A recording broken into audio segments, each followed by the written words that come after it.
mam na imię Martyna. A ja jestem Monika. W dzisiejszym filmie zajmiemy się zaletami. Poprzedni był o wadach, teraz porozmawiamy o zaletach koreańskiej pielęgnacji. Monika, zaczynaj.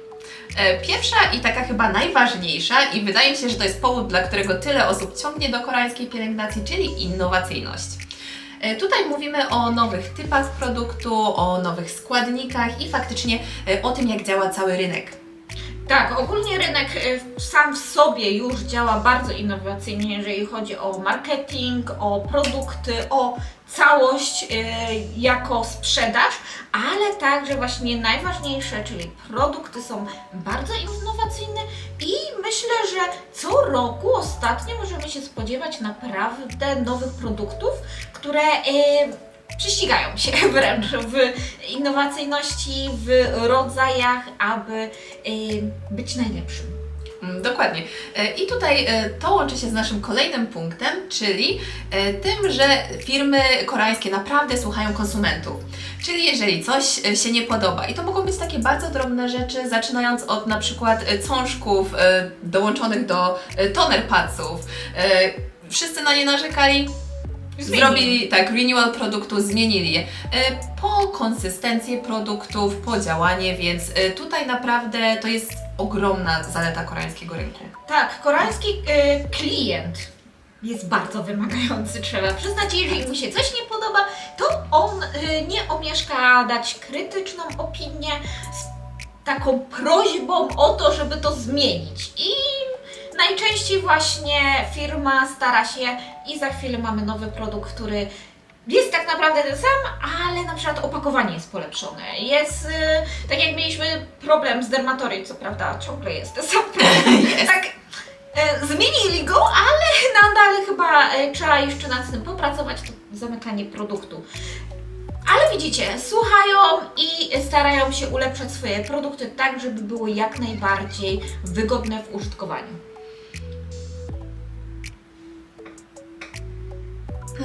Okej. Dostęp i przystępność. Kolejnym punktem jest to, że tak samo jak firmy, tak samo klient dba o to, żeby na koreański rynek wychodziło coraz więcej produktów, które są przeznaczone do danego typu skóry i do danego typu produktów.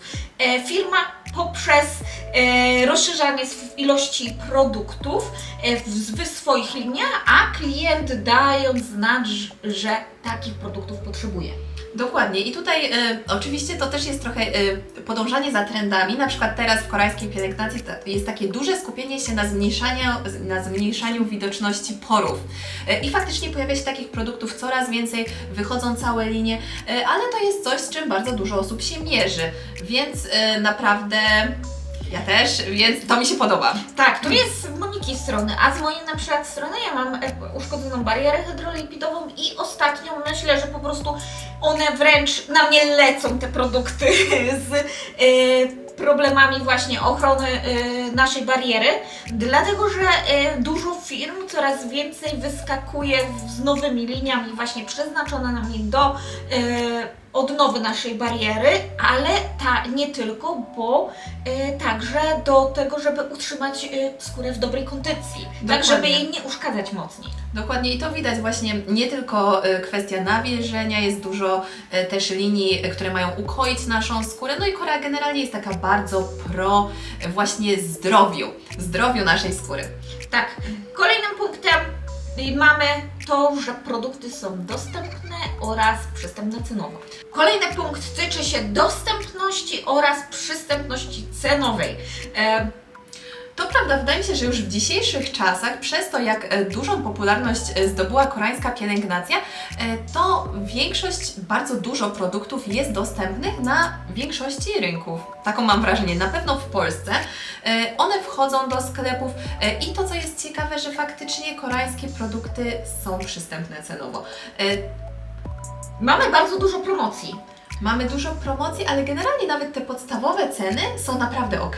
Tak, prawdopodobnie to jest też spowodowane tym, że w koreański rynek jest naprawdę potężny rynek, gdzie wiele firm stara się trochę utknąć tej swojego tortu, jakby to powiedzieć, i naprawdę jest duża gama produktów, dlatego oni się też prześcigają często w cenach. Dają niższe ceny, do tego jakieś promocje, gratisowe produkty, jakieś próbki, żeby jeszcze przyciągnąć bardziej klienta do siebie.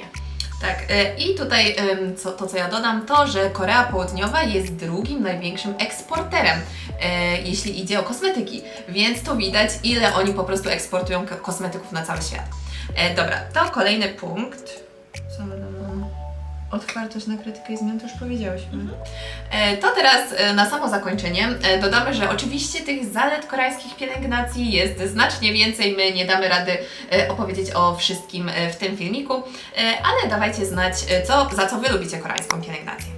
Myślę, że jeszcze kiedyś możemy podobny filmik zrobić, ale wejść też w temat może troszkę głębiej, na przykład bardziej w taki pielęgnacyjny, te kroki pielęgnacyjne bardziej Wam pokazać, ich zalety, ale także właśnie przedstawić Wasze w takim ogólnym filmie, więc dawajcie znać w komentarzach, a do tego czasu zapraszamy do polajkowania, subskrypcji kanału i Widzimy się kolejnym razem. Pa! pa!